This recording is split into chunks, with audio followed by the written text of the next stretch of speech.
Hello everyone, I am Rahul Verma और आज हम डिस्कस करने वाले हैं क्लास 9th की the sound of music part 2 को। जी हाँ, पिछले वीडियो में हमने पार्ट 1 को कवर किया था। आज हम देखेंगे उस्ताद बिस्मिल्लाह खां की जीवनी के बारे में। तो ये कहानी शुरू होती है सबसे पहले शहनाई के हिस्ट्री के बारे में कि किस तरह से शहनाई आई।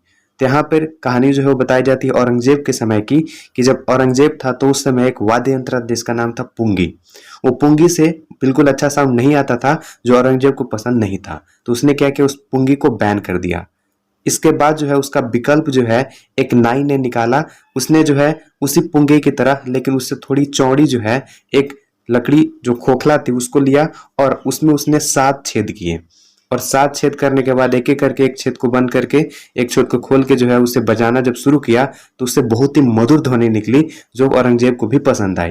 तभी से जो है शहनाई का चलन शुरू हुआ।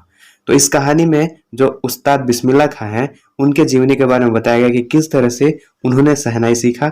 उनके पहले जो उनके पूर्वज थे, उनके दादा थे, उनके पिताजी थे, किस तरह से उन्होंने, या मामा थे, चाचा थे, उनसे उन्होंने ये सीखा और आगे जो है इसको परंपरा को बढ़ाए रखा। तो अब हम जो है बिस्मिल्लाह खां की जीवनी को देख लेते हैं। इनका जन्म 1916 ईस्वी में बिहार के डुमरांव में हुआ। इनका जन्म जो है संगीतकारों के परिवार में हुआ, जिनके दादा, उनके पिताजी, उनके मामा, ये सब जो है वो संगीत बजाते थे। बिस्मिल्लाह खां धीरे धीरे जो है, जो इनके पूर्वज संगीत बजाते थे उनको ध्यान से सुनते थे और वो सीखते थे। उन्होंने 3 साल की उम्र में ये शुरुआत की और आगे जैसे जैसे उम्र बढ़ता गया उन्होंने जो है अपने संगीत को और बढ़ाते गए।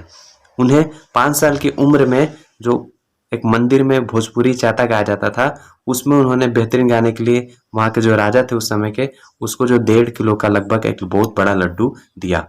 तो इस तरह से आगे जो है उन्होंने अपने संगीत को और निखारते गए। उन्होंने शहनाई में और महारत हासिल की और वो अलग अलग जगहों पे जाके शहनाई बजाने लगे। जब वो 14 साल के थे तो उनको पहली बार जो ऑल इंडिया रेडियो, जहाँ आपके लखनऊ में था, उसमें उनको शहनाई बजाने का भी मौका मिला। वो जो बनारस है, वाराणसी है, वहाँ भी कई मंदिरों में वो शहनाई बजाया करते थे। और जो 1947 में जब भारत स्वतंत्र हुआ था तो उसके स्वागत गीत में भी जो है इन्होंने शहनाई बजाया था।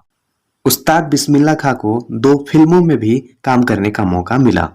उनके बेहतरीन शहनाई वादन के लिए उनको कई सम्मान से पुरस्कृत किया गया, जिसमें पद्मश्री, पद्म भूषण, पद्म विभूषण और 2001 में उन्हें भारत रत्न भी दिया गया। वो भारत रत्न प्राप्त करने के बाद भी जो है साधारणतः अपना जीवन व्यतीत करते थे और जो है मंदिर में साधारण ड्रेस में शहनाई बजाया करते थे।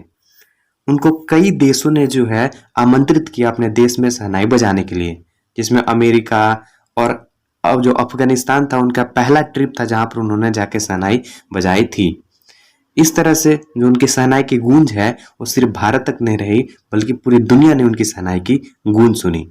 और इस परंपरा को आगे भी उन्होंने चाहा कि आगे हमारे जो आने वाले पीढ़ी है वो इसको बनाए रखे, ताकि ये वाद्य यंत्र कभी खत्म न हो। तो इस तरह से था ये उस्ताद बिस्मिल्लाह खां की जीवनी के बारे में, जिसको हमने देखा। आगे हम जो पार्ट 1 है और part 2 the sound of music का, दोनों का मिक्स जो है एमसीक्यू देखेंगे, जो आपके आने वाले जैक बोर्ड या अन्य बोर्ड का जो 9th का एग्जाम होने वाला है उसके लिए बहुत ही ज्यादा इंपॉर्टेंट होगा। तो मिलते हैं एमसीक्यू के वीडियो में। Till then be safe, be healthy.